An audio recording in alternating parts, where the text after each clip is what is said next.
2.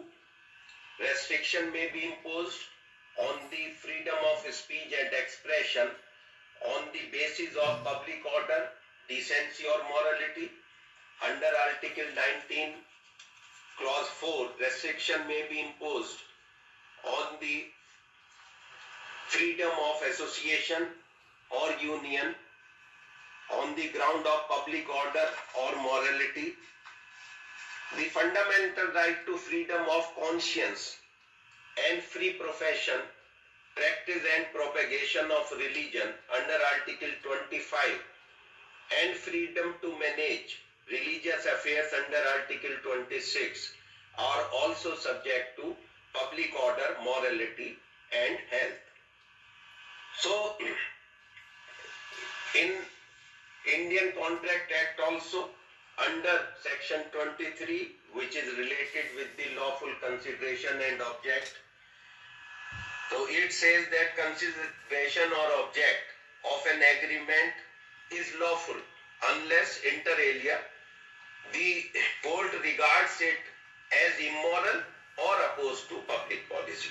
So, what is moral, what is immoral may be different at different places in different times, and therefore in section 23 of Indian Contract Act it is to be decided by the court that whether the agreement is immoral or induced with immorality or whether it is moral or not. So, the next point is why ethics for professionals.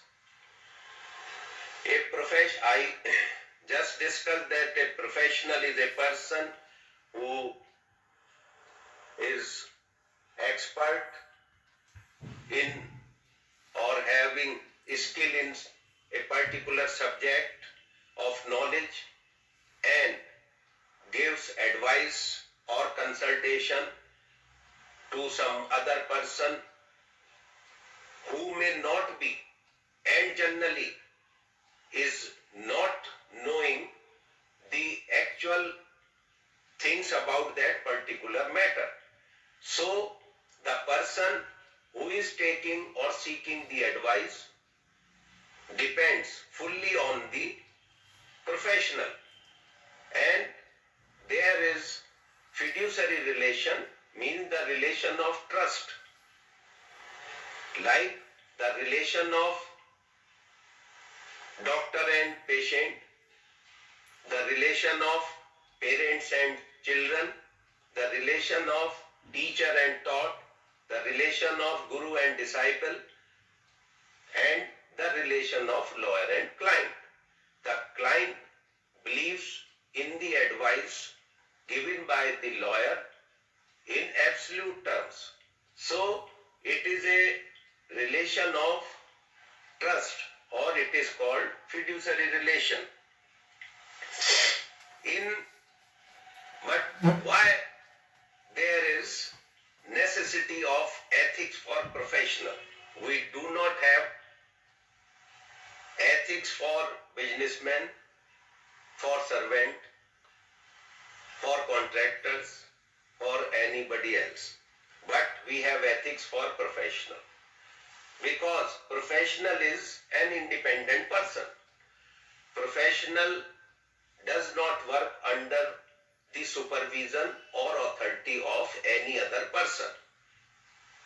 He or she is independent in his or her all activities. Therefore, we need some basic professional ethics, that is, some basic moral values, ethical values on the basis of which the professional must act, because there is no superior authority to control the professional.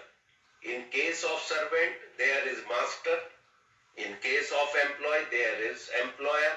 to control the activities or behavior of the servant or the employees. In case of businessmen, there is various authorities, including the taxing authority, the measurement authority, the labor authority, labor welfare authority. So in case of professional, there is no other authority over and above the professional to control or regularize the activity of the professional. Therefore, ethics for professional is necessary, and it is very important to have ethics for the professional. Then I have already told about the relation of trust, and thirdly, the behavior of professional affect the society as a whole. The behavior of employee may affect the organization where he or she is working. The behavior of some servant may affect the master, but the behavior of a professional affects the whole society. If the professional is not working ethically, then there would be a message that the professionals are not genuinely working for their duties. Therefore, it is necessary to have ethics for the professional so that there can be a better environment and the person seeking advice or consultation can trust in the working of the professional. It is more important for lawyers, because in other professions the person is connected with the other person. Like, for example, in medical profession, if a doctor is treating a patient, only the patient is affected by the treatment of the doctor, or to the maximum extent the relatives or relations or family members of the patient are affected.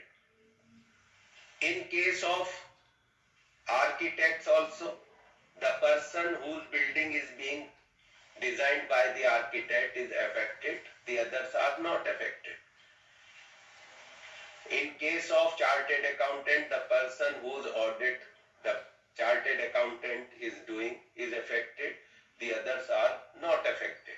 But in case of lawyers, the whole society is affected. How? Because a single case may be applicable or may have consequently effect on the whole society, like the arguments and submission of lawyers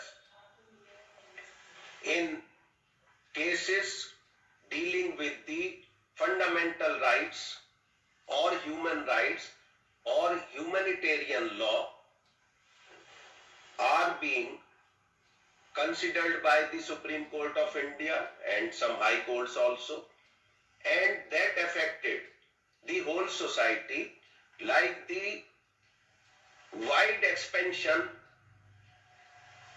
of the right to life and liberty under Article 21. Initially, it was considered that only there should be a life and liberty. No person shall be deprived of his life or personal liberty except according to law. So if there is law to take away liberty or life, then it is okay.